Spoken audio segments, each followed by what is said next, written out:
आकाशवाणी गोरखपुर से प्रादेशिक समाचार।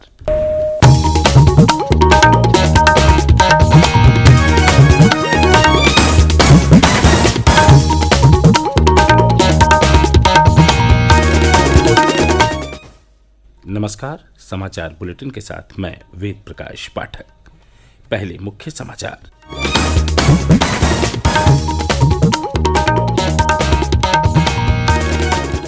प्रधानमंत्री नरेंद्र मोदी ने कहा, देश को आत्मनिर्भर बनाने के लिए पिछले 9 वर्षों में कृषि बजट 5 गुना बढ़ाया गया।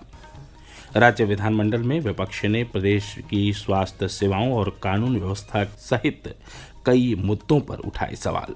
उप मुख्यमंत्री ब्रजेश पाठक ने विपक्ष के आरोपों को बताया निराधार। राज्यपाल आनंदीबेन पटेल ने समाज कल्याण के विभिन्न गतिविधियों में सहभागिता करने के महत्व पर दिया बल। और मेरठ में एक कोल्ड स्टोरेज की छत गिरने से 7 मजदूरों की मौत, कई घायल।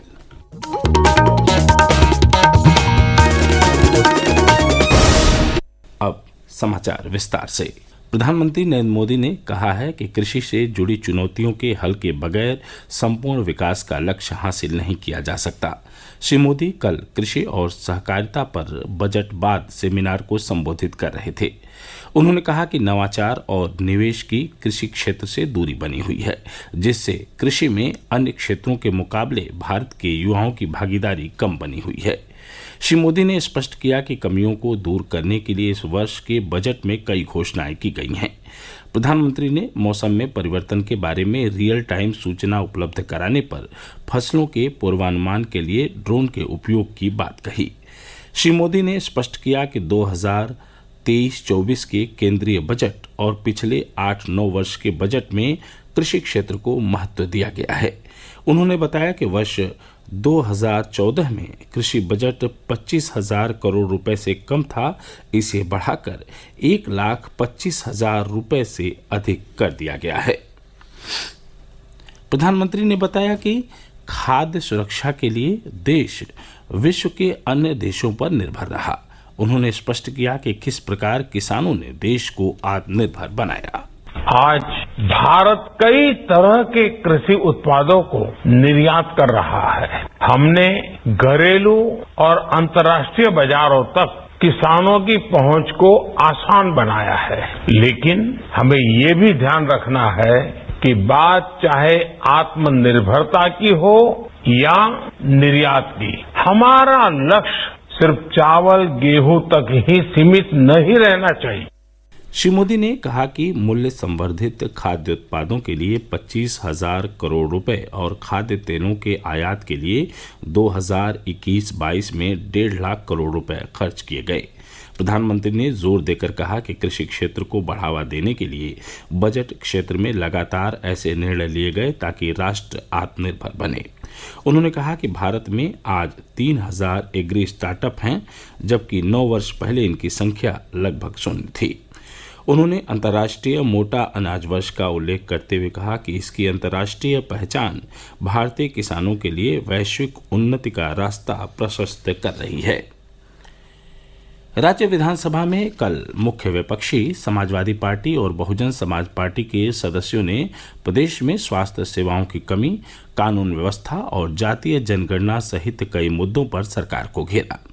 शून्य प्रहर में समाजवादी पार्टी के वरिष्ठ सदस्य शिवपाल यादव ने राज्य में जिला अस्पतालों में डॉक्टरों और दवाओं का जिक्र करते हुए कहा कि राज्य में स्वास्थ्य सेवाएं लगभग ठप हैं।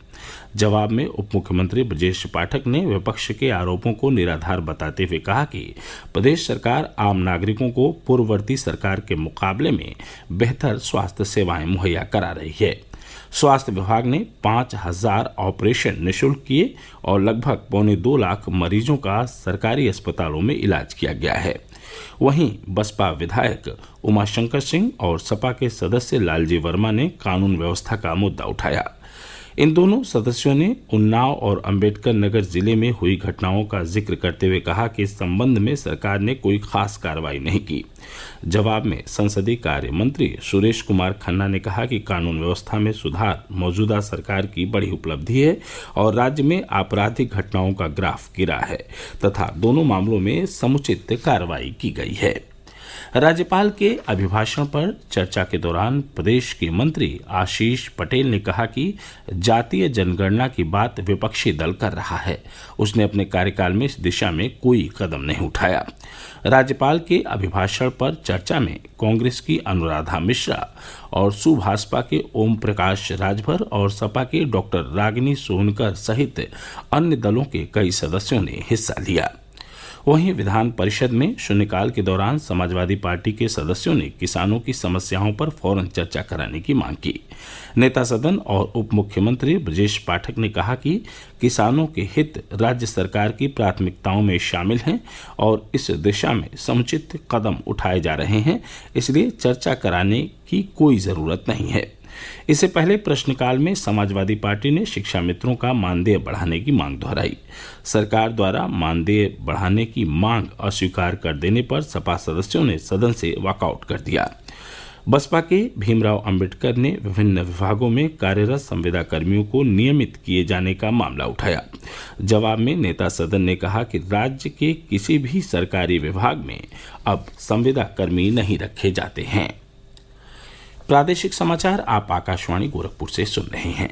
यह समाचार बुलेटिन हमारे YouTube channel AIR news Gorakhpur और ट्विटर हैंडल AIR News_GKP पर भी उपलब्ध है। राज्यपाल आनंदीबेन पटेल से कल राजभवन में सशस्त्र सीमा बल की 10वीं वाहिनी श्रीनगर कश्मीर के 23 बच्चों ने मुलाकात की। यह बच्चे यहाँ शैक्षिक भ्रमण के लिए आए हैं। मुलाकात के दौरान श्रीमती पटेल ने कहा कि भारत युवाओं का देश है और युवाओं में संस्कार शिक्षा से ही आते हैं। उन्होंने कहा कि शैक्षिक भ्रमण देश की संस्कृति, संस्कार और ऐतिहासिक स्थलों को देखने का एक अवसर है, जिससे न सिर्फ हम अनुभव हासिल करते हैं बल्कि संस्कारों को आत्मसात करने का मौका मिलता है। राज्यपाल ने शैक्षिक भ्रमण में शामिल बच्चों से कहा कि समाज कल्याण के विभिन्न गतिविधियों, खेल कूद, रक्तदान, निःशुल्क चिकित्सा शिविर में अपनी सहभागिता जरूर करें। इस अवसर पर SSB के कमान अधिकारी राजदर्शन सिंह और ओम प्रकाश मिश्रा भी मौजूद थे। मेरठ जिले के दौराला इलाके में कल एक कोल्ड स्टोरेज की छत गिरने से 7 मजदूरों की दबकर मौत हो गई और 20 लोग घायल हो गए। घटना की जानकारी मिलते ही मंडलायुक्त सहित जिले के प्रशासनिक अधिकारी घटनास्थल पर पहुंचे। जिलाधिकारी दीपक मीणा ने बताया कि कोल्ड स्टोरेज में 27 लोग मौजूद थे। हादसे का कारण जानने के लिए एक टीम गठित कर दी गई है, जो 24 घंटे में अपनी रिपोर्ट देगी। ऊर्जा राज्य मंत्री डॉक्टर सोमेंद्र तोमर ने मेरठ मेडिकल कॉलेज में भर्ती घायल मजदूरों से मुलाकात कर उनका हालचाल जाना। उन्होंने कहा कि हादसे के दोषी लोगों पर सख्त कार्रवाई की जाएगी। दुबई में संयुक्त अरब अमीरात के रिटेल ग्रुप लुलू ने प्रदेश के उद्यान और खाद्य प्रसंस्करण विभाग के साथ $500 मिलियन के समझौता ज्ञापन पर हस्ताक्षर किए हैं। MOU के तहत लुलू ग्रुप प्रदेश भर से $500 मिलियन अमेरिकी कीमत की सब्जियों और फलों की खरीद तथा निर्यात अपने हाइपर मार्केट्स के जरिए करेगा। इससे सब्जियों और फलों की खेती करने वाले किसानों को सीधे फायदा मिलेगा और राज्य में उत्पादित फल और सब्जियां विदेशों में जाकर बिकेंगी। समझौता ज्ञापन पर हस्ताक्षर के अवसर पर राज्य के कृषि निर्यात मंत्री दिनेश प्रताप सिंह भी मौजूद थे। इस दौरान उन्होंने बताया कि समझौता ज्ञापन से प्रदेश के कृषि और औद्योगिक उत्पादों को बढ़ावा मिलेगा तथा अफ्रीकी देशों को अधिक मात्रा में उत्पाद पहुंचाना आसान हो सकेगा।